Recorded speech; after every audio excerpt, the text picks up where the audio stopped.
तर आजची आपली सुरुवात होती या सांगायला वाळू घालण्यापासून. तर रामकृष्णाची मंडळी कशा आहात तुम्ही? मजेत का? मी सुद्धा अगदी मजेमध्ये. चॅलेंज गेले 50 दिवसासाठी डेली ब्लॉग टाकणार. आज आपला डे नंबर 44. सकाळी सकाळी उठून आंघोळ वगैरे करून घेतो. आंघोळ वगैरे झाल्यास नंतर एक आपल्याला जाणवतो दुर्वा आणायला. त्यासाठी दुर्वा वगैरे घ्यायला निघतो ताबडतोब. थोड्याच वेळामध्ये का दुर्वा वगैरे घेऊन का आपण येतो. थोड्या वेळामध्ये लगेच घरी आल्यास नंतर का बाप्पाला दुर्वा वगैरे ठेवतो. थोड्याच वेळामध्ये का आपण आरतीला सुरुवात करतो. थोड्या वेळामध्ये का आरती वगैरे झाल्यास नंतर का आपण सर्वात पहिले शेंगा वगैरे वाळू घालतो.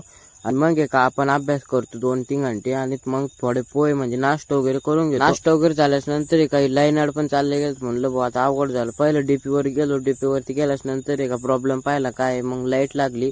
लाईट लागल्यास नंतर का आपण बसलो. सांगायचं राडा आहे ना जवळपास ना तरी आपल्याला 10-15 दिवस झाले असं बरं का. सांगायचं राडा चालू. तोड शेंगा, परत वाळू घाल, परत घरामध्ये टाक. आता इतका राडा आहे ना काय सांगा तुम्हाला. या शेंगा आहे ना